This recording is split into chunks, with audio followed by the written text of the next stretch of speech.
Hello, my awesome PMP warriors. I hope you are following along and enjoying this series where we're going into the 49 processes, but we're going very quick. This is Risk Management Day. What is a risk? A risk is an uncertain event, positive or negative, that can impact the project. The very first thing you do in risk management is you plan risk management. In other words, you decide which tools and techniques and processes will you use to manage risks. How frequently will you meet on risk topics?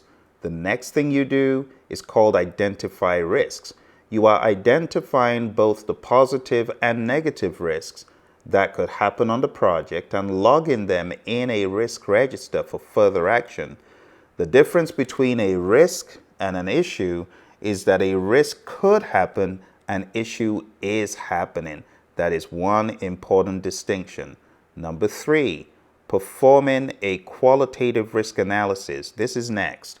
We call the process perform qualitative risk analysis because we are analyzing the risks by categorizing the risks and scoring the risks with the formula risk score equals probability times impact.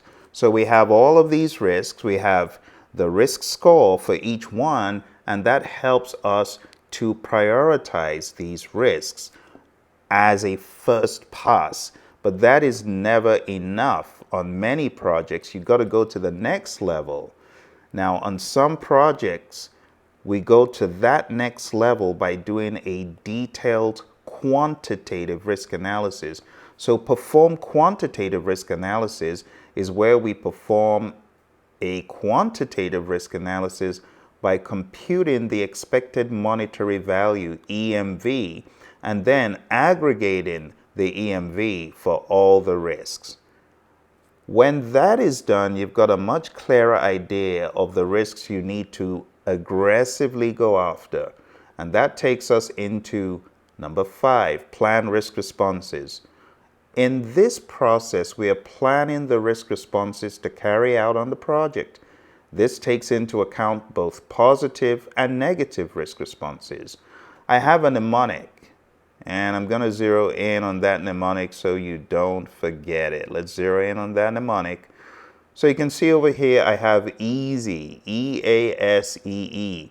The E's are escalate, exploit, and enhance. The A is for accept and the S is for share.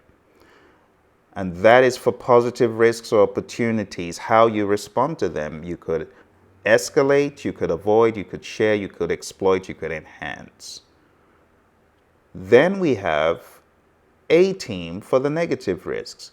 You could avoid, transfer, escalate, accept, or mitigate.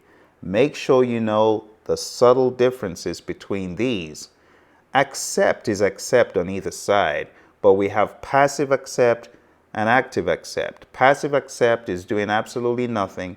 Active accept is putting aside some amount of money or contingency to deal with either the positive or negative risk. So you got to go deep into these, right? Escalate is when it is beyond your stated authority or when it is not related to the project.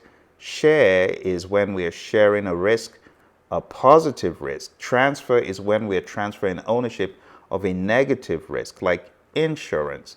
So you got to know the subtle differences between these. I could go into these for hours on end, but we do need to move on.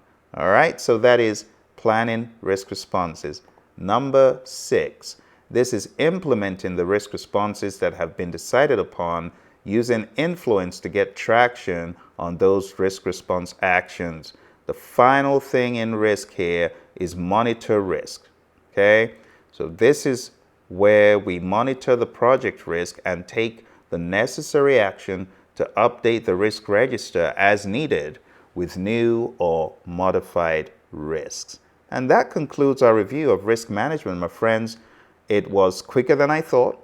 I hope you found value from it. If you got any questions, put them in the comments below, and don't forget to check out the 40 days to PMP exam success free curriculum right here on YouTube. You'll find the playlist in the channel.